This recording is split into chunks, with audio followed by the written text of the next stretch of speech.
আই hope আপোনালোক আটাই ভালে আছে আৰু আমি প্ৰশ্ন উত্তৰ আলোচনা কৰি আছিলো ইয়াৰে আগৰ এক্সামবোৰত যি কুৱেশ্যন আহিছিল সেই আনচাৰ্ছবোৰ আমি তাৰ পৰা ডিছকাছ কৰি আছিলো CUET এক্সামৰ কাৰণে আই হোপ আপোনালোকে আগৰ ক্লাছটো চাইছে আৰু যদি নাই চোৱা তেতিয়াহ'লে অতি শীঘ্ৰে চাব বুলি মই আশা ৰাখিছো পাৰ্ট 1 2 3 এনেকে দিয়া হৈছে 2024 খিনি আমি আগতে কৰিলো তাৰপিছত এতিয়া আকৌ লৈ আনিছো 2023 খিনি পাৰ্ট 1 টো আমাৰ অলৰেডি হৈ গৈছে চাইছে যদি ভাল কথা নাই চোৱা যদি চাব পাৰ্ট 2 টো আজি আৰম্ভ কৰিবলৈ ওলাইছো গতিকে আহক দেৰি নকৰি ভিডিঅ'টো আৰম্ভ কৰি দিওঁ আপোনালোক আটাইকে স্বাগতম জনাইছো এই কহিপাঠৰ আন এটা ক্লাছলৈ নমস্কাৰ মই ইমন আপোনালোকৰ ইংলিছ টিচাৰ আৰু আপোনালোকে থাম্বনেইলখনত দেখাৰ নিচিনাকে আমি পঢ়ি আছিলো CUET যিটো এক্সাম হয় সেই এক্সামটোৰ কাৰণে এক্সামটো আহিছেই গতিকে আমি কিছুমান হৈ যোৱা কুৱেশ্যন পেপাৰৰ কিছুমান প্ৰশ্ন উত্তৰ আপোনালোকৰ মাজলৈ লৈ আনিছিলো এইখিনি মেমৰি বেছড কুৱেশ্যনছ আৰু ইয়াৰ পিছত পাৰ্ট 3 টোত কিছু ৰিডিং কম্প্ৰিহেনশ্যন থাকিব গতিকে তাৰ কাৰণেও আপোনালোক সাজু থাকিব আৰু মেমৰি বেছড কুৱেশ্যনছ খিনি কেনেকুৱা হ'ব ইয়াতে দুই এটা বস্তু আপোনালোকৰ টেক্সট বুকৰ পৰাও দিয়া থাকিব যিখিনি আপোনালোকে হায়াৰ ছেকেণ্ডাৰী ষ্টেণ্ডাৰ্ডত পাই আহিলে আৰু কিছুমান বস্তু গ্ৰামাৰৰ বস্তু দিয়া থাকিব গতিকে গোটেইখিনি এটা মিক্স আপ ধুনীয়া আৰু আই হোপ এই সেশনটো আপোনালোকে এনজয় কৰিব গতিকে কুৱেশ্যন আনসাৰ্ছৰ মাজলৈ যাওঁ যিটো প্ৰথম কুৱেশ্যন আজি লৈ আনিছো প্ৰথম কুৱেশ্যনটো হৈছে কি ডিলিচিয়াছ বুলি ৱৰ্ডটোৰ আমাক এন্টনিম বিচাৰিব দিছে এন্টনিম মানে আপোনালোক আটাই গমেই পায় বিপৰীতাৰ্থক শব্দ হয়নে আৰু ডিলিচিয়াছ মানে হৈছে কি ইয়াৰ সঠিক অসমীয়াটো হ'ল সুস্বাদু ডিলিচিয়াছ মানে হৈছে সুস্বাদু মানে ভাল সোৱাদযুক্ত যিটো বস্তুৰ এটা ভাল টেষ্ট আছে সেইটোকে ডিলিচিয়াছ বুলি কয় তাৰে আনসাৰ অপশন কেইটা দিয়া আছে স্পাইচি প্লেজাৰ টেষ্টলেছ আৰু চেভাৰি চেভাৰিটো এটা টেষ্ট ঠিক আছে স্পাইচিটো এটা টেষ্ট আৰু স্পাইচি মানে কি মছলা মছালেদাৰ মানে মছলাযুক্ত বেছি প্লেজাৰ মানে হৈছে আনন্দ গতিকে ইয়াৰ টেষ্টৰ লগত কোনো লিংক নাই আৰু ডেলিচিয়াছৰ অপজিটটো হৈ যাব টেষ্টলেছ টেষ্টলেছ মানে হৈছে সোৱাদহীন এই বস্তুটোৰ কি নাই সোৱাদ নাই তাৰমানে কোনো ধৰণৰ সোৱাদ নাই COVID-19 পিছত কভিড হৈ যোৱাৰ পিছত যিটো অৱস্থা হয় মানুহৰ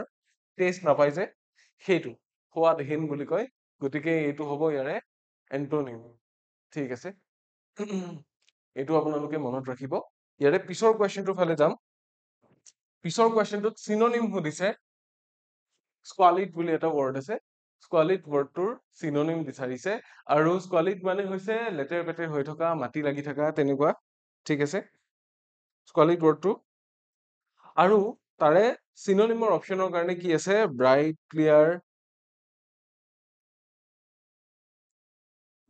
আছে ক্লিয়াৰ আছে ষ্টেৰাইল আছে আৰু মাডি আছে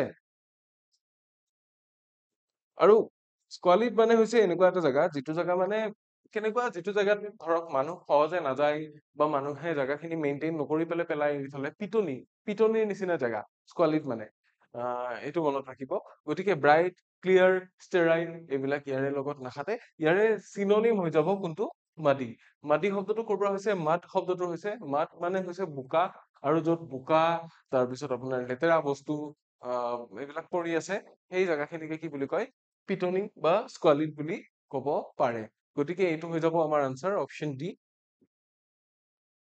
আগৰটো মই আনসাৰটো অপশনটো নিলিখিলো নেকি আগৰটোত অপশনটো লিখি দিয়া নহল অপশনটো হ'ব চি আগৰটোৰ অপশনটো চি নেক্সটৰ অপশনটো হৈছে ডি গম পালো আৰু ইয়াৰে পিছৰ কুৱেশ্যনটো ফালে যাম এতিয়া পিছৰ কুৱেশ্যনটো কি সুধিছে চাওক এন্টনিম অফ কনচিডাৰ কনচিডাৰ মানে কিবা এটা বস্তু ধৰি লোৱা কিবা এটা বস্তু কনচিডাৰ কৰা ৰাইট কনচিডাৰ কিবা এটা বস্তু মানি লোৱা ঠিক আছে আৰু তাৰে আমাক এন্টনিম বিচাৰিব দিছে আৰু এন্টনিমৰ কাৰণে দিয়া ৱৰ্ড কেইটা চাওক ৰিভলভ আছে ৰিফিউজ আছে কনচিড আছে আৰু ৰিফ্লেক্ট আছে মিনিং কেইটা নিশ্চয় আপোনালোকে জানে ৰিফ্লেক্ট মানে কি প্ৰতিফলিত কৰা কনচিড মানে দি দিয়া ঠিক আছে ৰিফিউজ মানে হৈছে প্ৰত্যাখ্যান কৰা আৰু আছে ৰিভলভ ৰাইট কনচিডাৰ মানে হৈছে কি কনচিডাৰ মানে কিবা এটা বস্তু মানি লোৱা কিবা এটা বস্তু ধৰি লোৱা আৰু ৰিফিউজটো হৈ যাব তাৰে অপজিট ঠিক আছে ৰিফিউজ মানে কি প্ৰত্যাখ্যান কৰা মানি নোলোৱা কিবা এটা বস্তু কোনোবাই আমাক দিছে ধৰি দিছে আমি কি কৰা নাই মানি লোৱা নাই তো সেইটো হৈ যাব refuse so option B is your correct answer for question number 3 ঠিক আছে তাৰে পিছৰ কুৱেশ্যনটোৰ ফালে যাম কি সুধিছে ইয়াৰে পিছৰ কুৱেশ্যনটোত কি সুধিছে ডিষ্ট্ৰেছ মানে কি ডিষ্ট্ৰেছ মানে হৈছে নিৰাশা হতাশা ৰাইট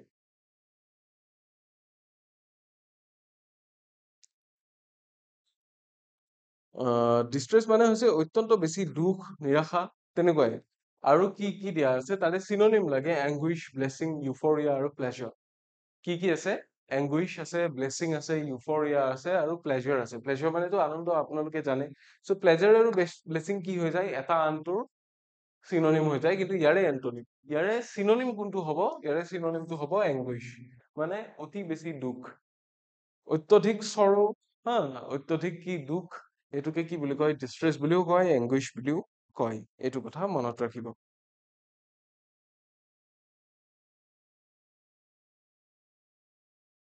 তাৰ পিছৰ কুৱেশ্যনটো ফালে যাম আমি। নম্বৰ 5 কি দিছে, the cat was chasing the mouse. Change the sentence to passive voice কৰিব দিছে। passive voice কৰাটো ইজি। আপোনালোকে যদি ভইচৰ B3 by ফৰ্মুলাটো জানে তেতিয়াহ'লে একদমেই ইজি। কাৰণ কিয়, the the cat টো ইয়াতে সাবজেক্ট হৈ আছে, the mouse টো ইয়াতে অবজেক্ট হৈ আছে। আমি এই দুটা ওলটাই দিম, ইয়াতে কি হৈ যাব, the mouse টো আহি যাব, right? The mouse was chasing আছিল নহয়, was কি হ'ব, being chased হ'ব, being chased কাৰ দ্বাৰা, by the cat, মেকুৰীটোৰ দ্বাৰা, ঠিক আছে। the mouse was being chased by the cat. এতিয়া ইয়াতেতো কি দিয়া হোৱা নাই, being দিয়া হোৱা নাই, এইটো অপশ্যন ভুল, ইয়াতে এইটো অপশ্যন ভুল, কাৰণ the cat chased the mouse বুলি আছে, right? the mouse was being chased ক'ত লিখা আছে, অপশ্যন বি দিয়া আছে। ইয়াতে কি কৰিছে, the mouse has been chased বুলি দিছে। has been chased মানে খেদা কাৰ্যটো সম্পূৰ্ণ হৈ গ'ল, এইটোতো নহয়। কোনটো হ'ব লাগিব, যে খেদা কাৰ্যটো এতিয়া চলি আছে, তাৰমানে চৰি, আগতে চলি আছিল, মানে was being chased, past continuous tense লিখিব লাগিব। গতিকে অপশ্যন বি যিটো লিখা হৈছে এইটোহে আমাৰ শুদ্ধ উত্তৰ হ'ব, আমি বাকী কেইটা লিখিব নোৱাৰিম, ঠিক আছে। অপশ্যন বি টো আমাৰ শুদ্ধ উত্তৰ, গম পাই গলো। ইয়াৰে পিছৰ কুৱেশ্যনৰ ফালে যদি চাওঁ আমি, পিছৰ কুৱেশ্যনটো কি কৰিছে, ইনফ্লুৱেঞ্জা এটা ৱৰ্ড এনালজি দিছে। ৱৰ্ড এনালজি আপোনালোকে গম পায়, এনালজি মানে হৈছে ৰিলেশ্যন বা চিমিলাৰিটি। ৱৰ্ড এনালজিত কি কৰা যায়, ইয়াৰে মেইন মেথডটো হ'ল, দুটা পেয়াৰ আপোনালোকে দেখিছে, ইয়াতে মাজতে এটা ভাগ কৰক, এটা এযোৰ হৈ আছে ইফালে, আৰু ইফালে ইয়াৰ লগত কোনটো যোৰ হ'ব আমি বিচাৰিব লাগে এই অপশ্যন কেইটাৰ পৰা, ঠিক আছে। ইনফ্লুৱেঞ্জাটো ক'ৰ পৰা হয়, ইনফ্লুৱেঞ্জা আমাৰ হয় ভাইৰাছৰ ইনফেকশ্যনৰ কাৰণে, ৰাইট? ইনফ্লুৱেঞ্জা আমাৰ ভাইৰাছৰ কাৰণে হয়।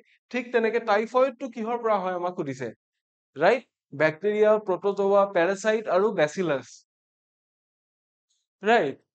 এতিয়া আপোনালোকে জানে যে কি, প্ৰটোজোৱা, পেৰাচাইট, বেচিলাছ এইবিলাক কি, চাইন্স যদি ভালকে পঢ়িছে তেতিয়াহ'লে সিহঁত একোটা বেলেগ বেলেগ ধৰণৰ ক্ৰিয়েচাৰ। বেক্টেৰিয়াৰ পৰা কি হ'ব পাৰে, বেক্টেৰিয়া কিছুমান ভাল বেক্টেৰিয়াও আছে দেই, এনেকুৱা বেক্টেৰিয়াও আছে যিয়ে এৱা গাখীৰক দৈলে কনভাৰ্ট কৰে, ৰাইট? আকৌ বেলেগ এটা বস্তু ভাল কৰে, কোনোবাটো বস্তু বেয়া কৰে, ৰাইট? চ' বেক্টেৰিয়াৰ বহুত কাম আছে বেলেগ বেলেগ। টাইফয়েডটো কিহৰ কাৰণে হয়, টাইফয়েড হয় বেক্টেৰিয়াৰ কাৰণে।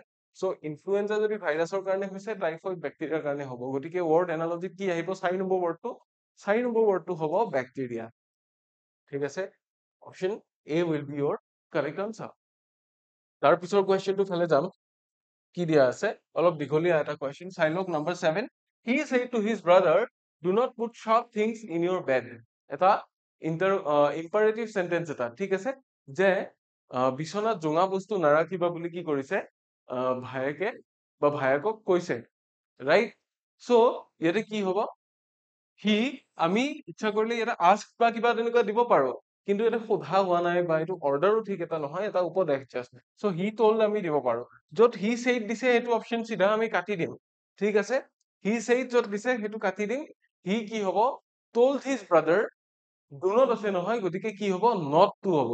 নট টু ক'ত লিখিছে, নট টু এই দুটাত লিখিছে, গতিকে অপশ্যন এ আৰু বি ভুল আছে বুলি আমি গম পালো। এ আৰু বি আমি কাটি দিব পাৰিম উইথ এলিমিনেশ্যন মেথড, ঠিক আছে। এলিমিনেশ্যন মেথডটো এটা বহুত ইফেক্টিভ মেথড। যিকেইটা অপশ্যন ভুল বা যিকেইটা অপশ্যনত চূড়ান্ত উল্টা কিবা বস্তু এটা দিয়া আছে, প্ৰথমতে সেইকেইটা অপশ্যন এলিমিনেট কৰি ল'ব লাগে। সেই অপশ্যনটো, এলিমিনেশ্যন মেথডটো আমাৰ not only for Shah exams, এইটো আপ টু UPSC লেভেললৈকে কি হয়, ভেলিড হয়। UPSC লেভেলতো আপোনালোকৰ ৰিডিং কম্প্ৰিহেনশ্যনত যেতিয়া মাল্টিপল চইচ কুৱেশ্যন আহে CSAT পেপাৰত বা তেনেকুৱা, তাতে এলিমিনেশ্যন মেথডটো ইউজ কৰা যায়, ৰাইট? আৰু সেইটো মেথডে আমাক কি কৰে, যিকেইটা একেবাৰে ভুল সেইকেইটা বাছি উলিওৱাত সহায় কৰে, ঠিক আছে। সেইটো কথা পিছত পাতিম। He told his brother not to put sharp things on her bed আছে, আৰু এটা আছে বাকীখিনি একে, অন হিজ বেড। নিজৰ ভায়েকক যদি কৈছিল তেতিয়াহ'লে ইয়ৰ বেড নহ'ব, অন হিজ বেড হ'ব, ৰাইট? হিজ বেডটো হ'ব লাগিব। চ' অপশ্যন ডি যিটো দিয়া আছে সেইটো শুদ্ধ। আমি শুদ্ধ উত্তৰ হিচাপে কোনটো চুজ কৰিম? অপশ্যন ডি টো চুজ কৰিম। ঠিক আছে, তাৰে পিছত কি কুৱেশ্যন আছে আমি চাওঁ। কুৱেশ্যন নম্বৰ 8 সুধিছে এন্টনিম অফ কাম। কাম মানে কি? কাম মানে হৈছে শান্ত, শান্ত সমাহিত। তাৰ মানে কি? কোনো দুষ্টামি নাই, উৎপাত নাই। ঠিক আছে, কাম। তাৰে এন্টনিম বিচাৰিব দিছে। বাকী ৱৰ্ড কেইটা হ'ল মাইল্ড, প্লেচিড, ব্ল্যান্ড। ঠিক আছে, ব্ল্যান্ড মানেও একেই, প্লেচিড মানেও শান্ত, ট্ৰেংকুইল। ঠিক আছে, মাইল্ড মানে হৈছে মৃদু, অলপ অলপ, মানে যিটো আমাৰ যে অকনমান অকনমান কেতিয়াবা বতাহ দিয়ে, ৰাইট? মৃদু, নম্ৰ, শান্ত, তাৰমানে আল্টিমেটলি শান্তই হয়। চ' এইকেইটা কি হ'ব? ইয়াৰে আল্টিমেটলি চিনোনিমহে হয়। আমাক কি বিচাৰিব দিছিল? এন্টনিম। এন্টনিমটো হ'ব হাৰ্শ। হাৰ্শ মানে কি? কঠোৰ বা কঠুৱা বা নিষ্ঠুৰ বুলিও আমি ক'ব পাৰো। কঠোৰ বুলিয়ে ক'লো যেনিবা, সেইটো হৈ যাব কি? কাম শব্দটোৰ এন্টনিম হৈ যাব। গতিকে option C is the correct answer for question number 8। ঠিক আছে, ইয়াৰে পিছৰ কুৱেশ্যনটো ফালে যদি আমি যাওঁ, কুৱেশ্যন নম্বৰ 9, চিনোনিম অফ কেটাষ্ট্ৰফি। কেটাষ্ট্ৰফি মানে একদম ধ্বংস। চব বস্তু ধ্বংস হৈ গ'লে এইটো বস্তুক কি বুলি কয়? কেটাষ্ট্ৰফি বুলি কয়। কেটাষ্ট্ৰফি বুলি কয়। কেটাষ্ট্ৰফি মানে বস্তু কিছুমান ধ্বংস হৈ যোৱা বা তেনেকুৱা। চ' আৰু তাৰে চিনোনিম বিচাৰিব দিছে।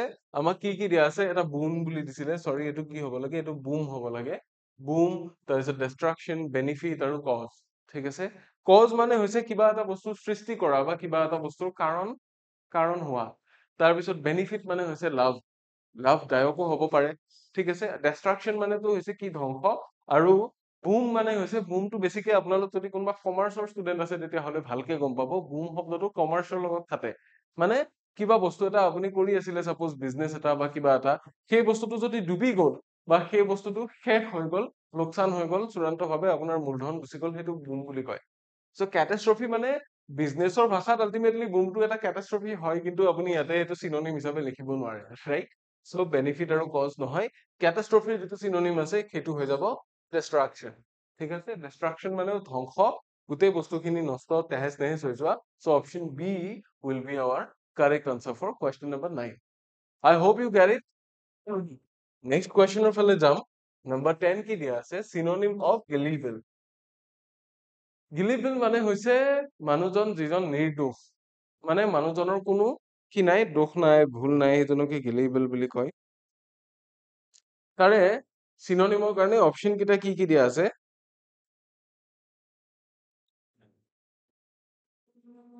গিলিবল মানে আচলতে এনেকুৱা মানুহ যিজনক সহজতে কিবা বস্তু বিশ্বাস পতিয়ন নিয়াব পাৰিম, সহজে পতিয়ন যোৱা লোক গিলিবল মানে। মই অসমীয়াটো লিখি দিছো। এইজন মানুহক কি কৰিব পাৰি? যিকোনো কথা মনাব পাৰি সহজে।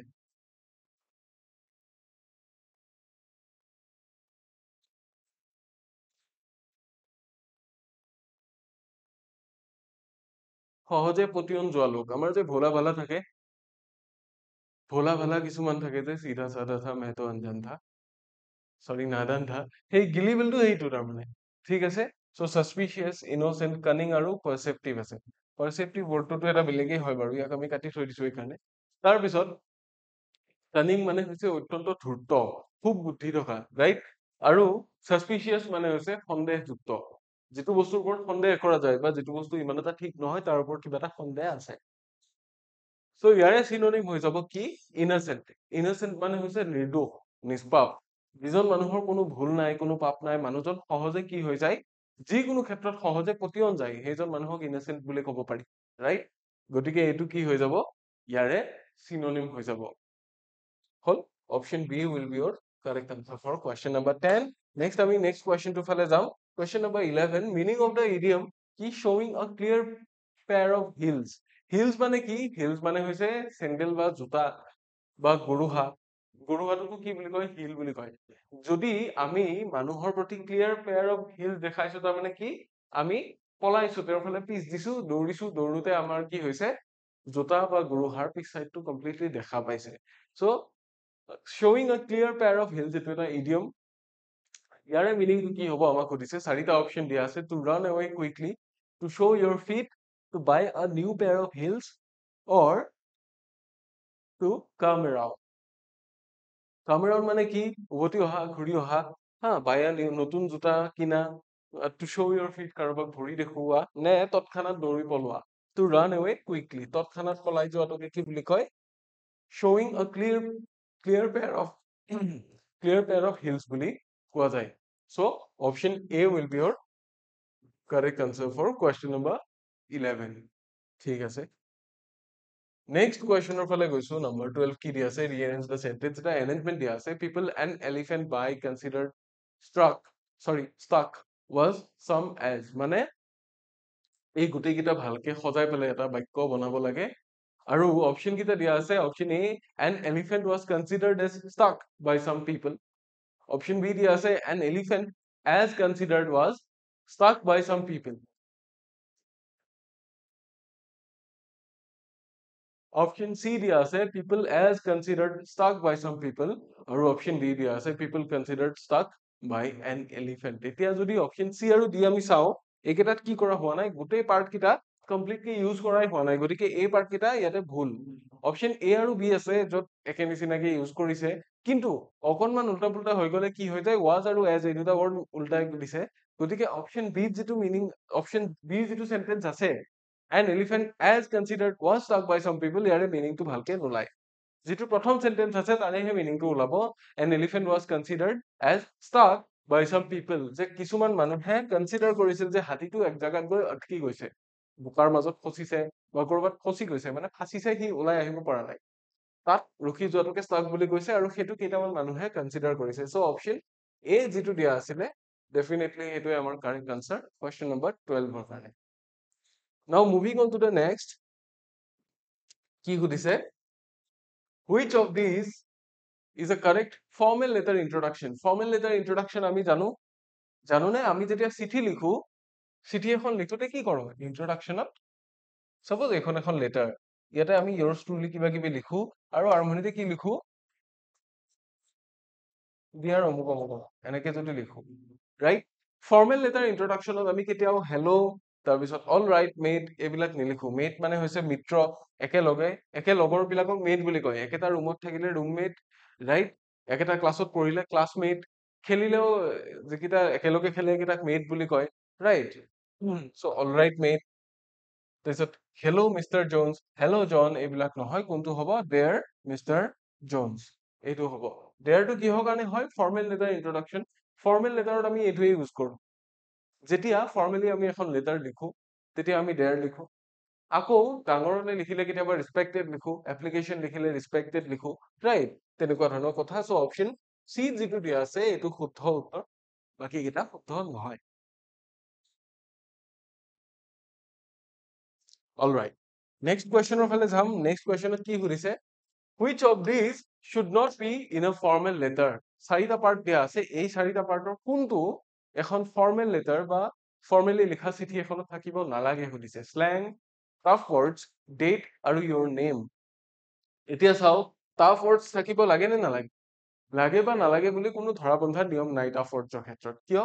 কাৰণ টাফ ৱৰ্ডছ আপুনি চিঠিখনত ইনক্লুড কৰিব পাৰে, আপোনাৰ নিজা কথা, ৰাইট? ফৰ্মেল লেটাৰটো টাফ ৱৰ্ড থাকিবও পাৰে, নাথাকিবও পাৰে। that depends completely on you whether you want to use it or not। ঠিক আছে, চ' টাফ ৱৰ্ডছটো ইয়াতে নহয়। ডেট আমি লিখো নে? চিঠি এখন লিখোতে আমি ডেটটো লিখি দিওঁ, ডেটেড অন ইমান ইমান ইমান বুলি পেলাই। আৰু your name এইটো বস্তু নেচেচাৰী, লাষ্টত আমি নামটো লিখো নে নিলিখো? লাষ্টত নামটো লিখো, yours faithfully বা yours truly বুলি পেলাই নামটো শেষত দি দিওঁ লাষ্টৰ কলমটো এড কৰি। কি থাকিব নোৱাৰে? থাকিব নোৱাৰা বস্তুটো হ'ল স্লেং, বেয়া ভাষা আমি লিখিব নোৱাৰো, ৰাইট? চিনেমাত বা হেৰিত যিবোৰ বিপ শব্দটো দি পেলাই মিউট কৰি দিয়ে যে, সেইবোৰ আমি লিখিব নোৱাৰো। ফৰ্মেল লেটাৰত সেয়া লিখিব নোৱাৰো। ফৰ্মেল লেটাৰ বুলিয়ে নহয়, একচুৱেলি ক'তোৱে লিখিব নালাগে, কিন্তু আজিকালি ছচিয়েল মিডিয়াতো মানুহে লিখে, এইটো বেলেগ কথা। চ' অপশ্যন এ টো হৈ যাব শুদ্ধ উত্তৰ কুৱেশ্যন নম্বৰ 14ৰ কাৰণে। হ'ল, আমি নেক্সট কুৱেশ্যনৰ ফালে যাওঁ। কুৱেশ্যন নম্বৰ 15 কি সুধিছে, we believe in democracy though it has its shortcomings। এইটো কি ক্লজ আমাক সুধিছে? যদিও বা ডেমক্ৰেচিৰ কি আছে? শ্বৰ্টকামিংছ আছে কিছুমান, কিন্তু ই কেনেকুৱা ইয়াক আমি কি কৰো? ডেমক্ৰেচিৰ ওপৰত বিলিভ কৰো বুলি কৈছে। আৰু এইটো কি ক্লজ? চাৰিটা অপচন দিয়া আছিলে, adjective clause, adverb clause, noun clause আৰু প্ৰনাউন ক্লজ, ৰাইট? আৰু এইটো হৈ যাব আমাৰ এডভাৰ্ব ক্লজ। এইটো এটা এডভাৰ্ব ক্লজ, মনত ৰাখিব। এডজেক্টিভ ক্লজ নহয়। Option B will be the correct answer for question number 15.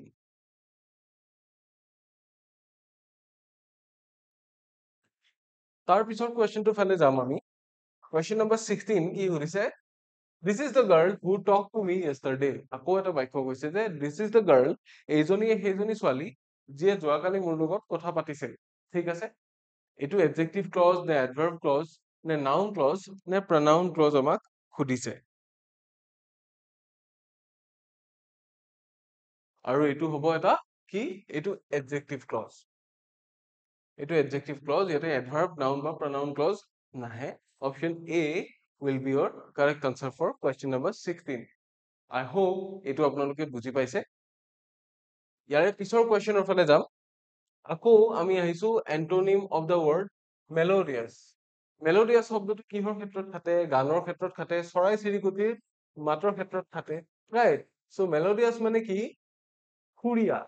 কিবা এটা বস্তু সুৰ আছে, ভাল এটা সুৰ আছে, something that contains a good melody is called melodious. It may be a voice, it may be a sound of a bird. ঠিক আছে, so melodious or antonym লাগে soft, sweet, mistuned আৰু mellow, right? So mellow, sweet, soft এইবিলাক কি? একো একোটা complement. so mistuned টো কি? mistuned টো তাৰে সম্পূৰ্ণ উল্টা, মানে এইটো বেসুৰা। mistuned মানে হৈছে বেসুৰা, so antonym কি হৈ যাব? mistuned হৈ যাব। কিছুমানে ডিষ্টিউন বুলিও কয়। কেতিয়াবা সুৰত বজাব খুজিলে যে বস্তুটো গিটাৰৰ যে তাৰখন যে তাৰটো যে ইফাল সিফাল হৈ থাকে, সেইটো আমি কি বুলি কওঁ? সেইটো ডিষ্টিউন হৈ থকা বুলি কওঁ। চ' ডিষ্টিউনটোকে বহুতে মিষ্টিউন বুলিও কয়, ৰাইট? চ' এইটো হৈ যাব আমাৰ কি? Antonym, right? Option C will be your correct answer. Next কুৱেশ্যনৰ ফালে যাম। কুৱেশ্যন নম্বৰ 18 কি সুধিছে? A man from our village has been nominated dash the ruling party's candidate for the post. এতিয়া for the post টো বাদ দিয়ক, আমাক কি লাগে? এটা preposition লাগে, right? For the post হৈ গ'ল the ruling party's candidate। কি হিচাপে নমিনেট কৰা হ'ল? ruling partyৰ candidate হিচাপে। সেই পোষ্টটোৰ কাৰণে ruling partyয়ে যিজন candidate দিব সেইজন হৈছে সেই মানুহজন। এতিয়া আমাৰ গাঁৱৰ মানুহ গম পালো, from our village ইয়াতে এটা preposition বহিলে হ'ল has been nominated। ইয়াতে কি হ'ব সেইটো আমাক লাগে, যে to হ'ব নে as হ'ব নে in হ'ব নে for হ'ব। যিহেতু সেই পোষ্টটোৰ বাবে, গতিকে for টো ইয়াতে বহিয়ে আছে, হয় নে নাই? গতিকে for আমাক নালাগে, ৰাইট? চ' কি কি থাকিব পাৰে? in, as আৰু to থাকিব পাৰে। এতিয়া তেওঁক সেই পদবীটোলে নমিনেট কৰা হোৱা নাই, সেই পদবীটোৰ এগৰাকী কেণ্ডিডেট হিচাপে নমিনেট কৰা হৈছে। হিচাপে হলে কি হ'ব? as। ডাইৰেক্ট অসমীয়াৰ যিটো ট্ৰেন্সলেশ্যন হয় সেইটোকে ইয়াতে বহুৱাই দিয়ক, ইয়াতে একো প্ৰব্লেম নাই। অসমীয়াৰ যিটো ট্ৰেন্সলেশ্যন হ'ব সেই হিচাপে হলে as হ'ব লাগে, আৰু as টোৱে ইয়াতে শুদ্ধ উত্তৰ। A man from our village has been nominated as the ruling party's candidate for the post। যে আমাৰ গাঁৱৰ এজন মানুহ কি নমিনেট হৈছে, তেওঁক মনোনয়ন কৰা হৈছে, মনোনীত হৈছে কিহৰ কাৰণে? এই পোষ্টটোৰ কাৰণে শাসকীয় দলৰ এজন প্ৰাৰ্থী হিচাপে তেওঁক মনোনীত কৰা হৈছে। তাৰপিছত আহিলে question number 19, let's watch a funny movie, which word is a noun. এতিয়া এই চেন্টেন্সটোৰ ভিতৰত let's watch a funny movie, তাৰে কোনটো এটা নাউন বুলি কৈছে? লেটছ টো কি? লেটছ টো এটা প্ৰপ'জেল আগবঢ়াইছে। ৱাটছ টো কি? লেটছ মানে কি? Let us. আৰু ৱাটছ মানে, ৱাটছ টো হৈছে এটা ভাৰ্ব, ঠিক আছে? এইটো হৈছে এটা কি? ডিটাৰমিনাৰ বা আৰ্টিকেল আমি ধৰিব পাৰো। ফানিটো এটা এডজেক্টিভ, আৰু মুভিটো হৈছে কি? মুভিটো হৈছে নাউন। গতিকে ইয়াৰে which word is a noun সুধিছে, নাউন হ'ব কোনটো? Movie. Option C will be your correct answer। বাকী কেইটা নাউন নহয়, ঠিক আছে? অপচন ডি যিটো দিছে ৱৰ্ড, ৱৰ্ডটো ইয়াতে নাইয়ে, ৰাইট? জাষ্ট এটা কি বুলি কৈছে? ৱৰ্ড শব্দটো ইয়াতে ক'ৰবাত আছে নেকি? নাই। চ' ইয়াক আমি কাটি দিম। ফানিটো কি? এডজেক্টিভ, ৱাটছটো হৈছে ভাৰ্ব, আৰু মুভিটো হৈছে নাউন। গতিকে option C will be your correct answer for question number 19। হ'ল? নেক্সট কুৱেশ্যনৰ ফালে যাম। কি সুধিছে? Number 20, which of the following is the correct sentence? কেইটামান চেন্টেন্স দিছে যে চেনি তোমাৰ স্বাস্থ্যৰ পক্ষে বেয়া, আৰু তাৰে এই চাৰিটা চেন্টেন্সৰ ভিতৰত কোনটো শুদ্ধ আমাক জনাব দিছে। sugar is bad for your teeth, the sugar is bad for your teeth, sugar is bad for your teeth আৰু sugar is a bad for your teeth. এতিয়া চাওক a bad নহয়, right? The sugar নহয়, a sugar নহয়, গতিকে আমি গম পালো কোনটো শুদ্ধ হ'ব যিটোত একো আৰ্টিকেল দিয়া হোৱা নাই sugar is bad for your teeth. চিধা এইটো লিখিলেই হ'ল যে চেনি তোমাৰ দাঁতৰ পক্ষে বেয়া, সেইটোৱে পোনপটীয়া। আৰু ইয়াতে বেলেগ একো নাই, একো আৰ্টিকেল বহুৱাব নালাগে, একো কৰিব নালাগে, সেইকাৰণে a sugar নহয়, the sugar নহয়, a bad নহয়, ঠিক আছে? অপশ্যন চি টো হৈ যাব শুদ্ধ উত্তৰ। নেক্সট কুৱেশ্যনৰ ফালে যাম। নম্বৰ 21 কি সুধিছে? Iron is a useful metal. Here iron is কি? Iron is a useful metal, এটা সেন্টেন্স কমপ্লিট। ইয়াতে আইৰন শব্দটো কি? এই যে বাক্যটো ইয়াতে আইৰন শব্দটো কি হয়? যে material noun, proper noun, common noun নে none of the above? None of the এবাভটো আমি কাটিছো কাৰণ ইয়াতে উত্তৰটো আছে, ঠিক আছে? কমন নাউন কেতিয়া হয়? যেতিয়া এটা বস্তুৱে গোটেই জাতিটোক বুজায়। মানুহ বুলি ক'লে আমি গোটেইখিনি মানুহৰ শাৰীতে পঢ়ো, ৰাইট? আপুনি যিয়ে ভিডিঅ'টো চাই আছে, মই যিয়ে পঢ়াই আছো, মোৰ বন্ধু কৃষ্ণ শৰ্মা যিয়ে এডিট কৰিব, আকৌ হয়তো বেলেগ যিয়ে পঢ়ুৱাব, নিৰ্মল ছাৰে পঢ়ুৱাব, আমি সকলো কি মানুহ কেটেগৰীটোত আছো, ৰাইট? তাৰে ভিতৰত আকৌ বেলেগ বেলেগ কমন নাউন আহিব। টিচাৰ বুলি ক'লে হয়তো আমাৰ খিনি ক'ব, ষ্টুডেণ্টছ বুলি ক'লে আপোনালোকক ক'ব, ৰাইট? এনেকুৱাকে বেলেগ বেলেগ কমন নাউন থাকে। চ' আইৰণটো কমন নাউন হ'ব নোৱাৰে। প্ৰপাৰ নাউন কিয় হ'ব নোৱাৰে? কাৰণ প্ৰপাৰ নাউনটো এটা কি? প্ৰপাৰ নাউন হ'ব লাগিলে নাম হ'ব লাগিব। ইমনটো এটা প্ৰপাৰ নাউন, যেনে এইটো মোৰ নাম, ৰাইট? কৃষ্ণটো এটা প্ৰপাৰ নাউন, কিহৰ কাৰণে? এইটো এটা নাম। আকৌ ঠিক তেনেকে মানুহৰ নাম যিমান আছে তাৰ লগতে বেলেগ বস্তুৰ নাম, নদীৰ নাম, ব্ৰহ্মপুত্ৰ, গংগা, কাবেৰী, এইবিলাক কি? এইবিলাকো প্ৰপাৰ নাউন। চ' এইটো কি হ'ব? আইৰণটো এটা material noun, material noun, right? আপোনালোকে এবষ্ট্ৰেক্ট নাউন আৰু কংক্ৰিট নাউনৰো চাগে কনচেপ্টটো পাইছে। তেনেকুৱা কুৱেশ্যনো আহে পাৰ্টছ অফ স্পীচৰ পৰা, আমাৰ তেনেকুৱা কুৱেশ্যন আহে। মষ্ট প্ৰবেবলি ইয়াৰ পিছৰ কুৱেশ্যনটোত এটা থাকিব তেনেকুৱা, অলৰাইট? আছে নলেজটো কি? Knowledge is the example of abstract noun or proper noun or common noun or collective noun. Collective noun কাক কয়? কালেক্টিভ নাউন যেতিয়া গোটেইখিনিক সাঙুৰি পেলাই এটা কোৱা হয় কিবা এটা, ৰাইট? কালেক্টিভ নাউন কি? স্বাৰ্ম অফ বিজ, সেইটো এটা কালেক্টিভ নাউন। স্বাৰ্ম সেইটো কি? মৌমাখিৰ এটা জাক, ৰাইট? চ' কালেক্টিভ নাউন বিলাক কি? য'ত এটা এটা গ্ৰুপ বুজায়। চ' নলেজটো তেনেকুৱা নহয়। নলেজটো এটাই বস্তু, এক ধৰণৰে বস্তু, তাতে বিভিন্ন কেটেগৰিজ থাকিব পাৰে, কিন্তু নলেজটো আল্টিমেটলি কালেক্টিভ নাউন নহয়, কাৰণ এটা চিংগল বস্তু, ৰাইট? এতিয়া কমন নাউন হ'ব নে প্ৰপাৰ নাউন হ'ব নে এবষ্ট্ৰেক্ট নাউন হ'ব? আমাক সুধিছে প্ৰপাৰ নাউন কিয় নহয়? কাৰণ নলেজটো মানুহৰ নাম নহয়, নলেজটো কাৰো নাম নহয়, সেইকাৰণে সি প্ৰপাৰ নাউন নহয়। কমন নাউন এইকাৰণে নহয় কাৰণ এটা জাতি বা এটা শ্ৰেণীক অকলে বুজাই থকা নাই। এতিয়া এবষ্ট্ৰেক্ট নাউনটো হ'ব আমাৰ শুদ্ধ উত্তৰ। এবষ্ট্ৰেক্ট নাউন কিহৰ কাৰণে? বিকজ নলেজটো আমি কি কৰিব পাৰো? মেটেৰিয়েলি এভেইলেবল নহয় আমাৰ ওচৰত, যে ইয়াৰ নলেজ খিনি নীলা ৰঙৰ দেই, তেওঁৰ নলেজ খিনি বহুত হেভি, কিন্তু মই এতিয়া উঠাই চাইছিলো, তেনেকুৱা কৰিব পাৰি নেকি? নোৱাৰি। নলেজটো কি? এটা কনচেপ্ট, যে আমাৰ মাইণ্ডত আছে, আমি কি কৰিব নোৱাৰো? চুব নোৱাৰো, ৰাইট? মানুহৰ যে মনটো, চুব পাৰি নেকি? দেখা পাই নেকি মানুহৰ মন এইখিনি বুলি? ইয়াৰ মনটো আজি হালধীয়া হৈ আছে দেই, ওচৰত নাযাও, ৰাইট? যাব পাৰি?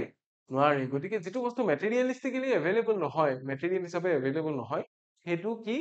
এবষ্ট্ৰেক্ট নাউন হয়, যিটোক আমি চুব নোৱাৰো, ঠিক আছে? সেইটো হৈ যাব কি? Abstract noun. গতিকে নলেজটো কি? ডেফিনেটলি এবষ্ট্ৰেক্ট নাউন হ'ব, বেলেগ আৰু চিন্তা কৰিব নালাগে। তাৰে পিছৰ কুৱেশ্যনটোৰ ফালে আমি যদি যাওঁ, নম্বৰ 23 কি দিয়া আছে? She wears spectacle and so she was unable to see the gangster that attacked her last night. 4টা পাৰ্ট দিয়া আছে এটা সেন্টেন্সত, আৰু এই 4টা পাৰ্টৰ ভিতৰত এটা এনেকুৱা পাৰ্ট আছে যিটোত কিবা এটা ভুল আছে, সেইটো আমাক উলিয়াব দিছে। আৰু ইয়াতে যদি আমি চাওঁ, and so she was unable to see the gangster শুদ্ধ, that attacked her last night শুদ্ধ। কোনটো ভুল? she wears spectacle টো ভুল, কাৰণ ইয়াতে এটা কি লাগিছিলে? ইয়াতে এছ এটা লাগিছিলে। চশমা, কাৰণ এটা চশমা আমি নিপিন্ধো, এযোৰ চশমা পিন্ধো, ৰাইট? দুইটা চকুত লাগি থাকে এনেকে, ৰাইট? সেইকাৰণে কি? দুইটা চকুত যিহেতু লাগি থাকিলে সেইটো স্পেক্টেকলছ হ'ব। চ' পাৰ্ট এ টোতে ভুলটো আছে। ক'ত ভুল আছে? পাৰ্ট এ টোত আছে। Option A will be your correct answer for question number 23. Now moving on to the next question. Next কুৱেশ্যনটোৰ ফালে যাম। 24 কি সোধা হৈছে? The driver showed great talent in keeping the damaged car under control. ড্ৰাইভাৰজনে কি দেখুৱাইছিল?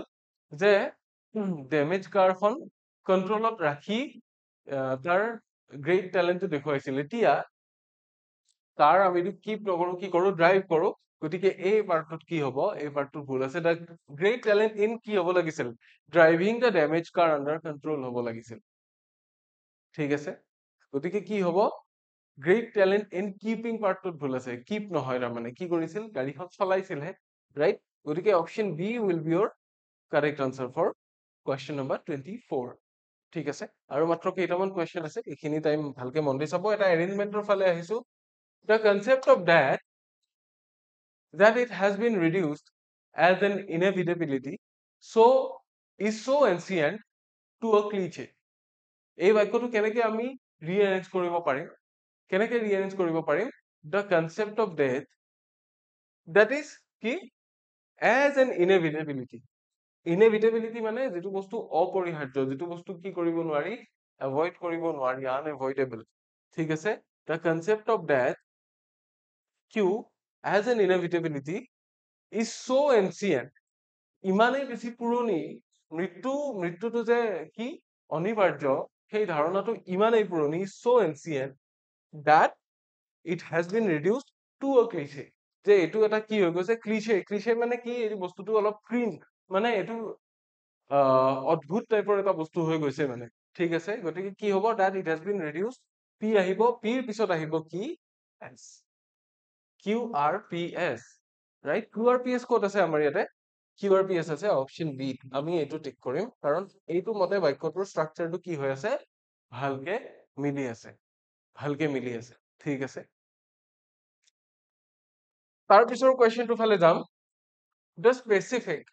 the specific কি দিছে ability requirements of the job depend on the required for adequate job performance intellectual or physical abilities ঠিক আছে the specific ability requirements of the job depend on the intellectual or physical abilities এনেকুৱা হ'ব নে কি হ'ব আমি বাক্যটো চাই ল'ব বিচাৰিছো the specific intellectual or physical abilities এটোৰে যদি আমি আৰম্ভ কৰো the specific intellectual or physical abilities required for adequate job performance এটো আমি দিব পাৰো ইয়াতে R তেতিয়া ability require তেতিয়া আকৌ P আৰু S একেলগে নিমিলিব ঠিক আছে গতিকে এইটো আমি কৰিব নোৱাৰো the specific intellectual or physical abilities আমি suppose ইয়াকে ধৰি দিম S তাৰ পিছত required for adequate job performance ইয়াক আমি আনিলো SR Q depend on the yes এনেকে কৰিলে মিলিব Q দিলে কি হ'ব Q depend on the ability requirements of the job SRQP হলে আনসাৰটো মিলি যায় SRQP yes option B ত আছে so আমি option B টো টিক কৰিম এটা মিনিংফুল সেন্টেন্স উলিয়াব লাগিলে option B টোৰে আমি কৰিব পাৰিম ঠিক আছে আমি নেক্সট কোৱেশ্চনৰ ফালে যাম তাৰ পিছত আৰু এটা এৰেঞ্জমেন্ট দিছে for thousands of years বহুত হাজাৰ বছৰ ধৰি কি হৈ আছিল one of the most important fruits এটো আমি আৰম্ভণিত দিব নোৱাৰো কি কৰিব পাৰিম the strange fruit of this bush এটো আমি আৰম্ভণিত দিব পাৰিম চালে গম পাই for thousands of years কোনটো আছিলে Q the strange fruit of this bush has been regarded as one of the most important fruits of the Mediterranean region ঠিক আছে QS তাৰ পিছত কি আহিব P আহিব P ৰ পিছত আহিব R QSPR হলে yes option B যিটো দিয়া আছে option B টো শুদ্ধ আৰু তেনেকে বাক্যটো আমি ফৰ্ম কৰিব পাৰিম ৰিফৰ্ম কৰিব পাৰিম আপোনালোকে লাগিলে লিখি চাব বাক্যটো যে যিটো মিনিং ওলাব লাগে সেই মিনিংটো ওলাইছে নে নাই বাক্যটো লিখি চালে গম পাব ঠিক আছে তাৰ পিছত চাও ডিৰেকচন এটা কি দিছে চুজ দ্য কাৰেক্ট অপশনটো চুজ কৰিব লাগে ইজি হয় একেটা I dash working all afternoon and have just finished the assignment মই এইমাত্ৰ assignmentটো কমপ্লিট কৰিলো আৰু এইটো কমপ্লিট কৰিবৰ কাৰণে মই গোটেই আবেলিটো কাম কৰি আছিলো আবেলিটো ধৰি কিছু সময়ৰ পৰা কিছু সময় ধৰি মই কাম কৰি আছিলো তেতিয়া কি হৈ যায় অতীতত কোনো এক নিৰ্দিষ্ট সময় ধৰি কিবা কাম চলি থকা বুজালে past perfect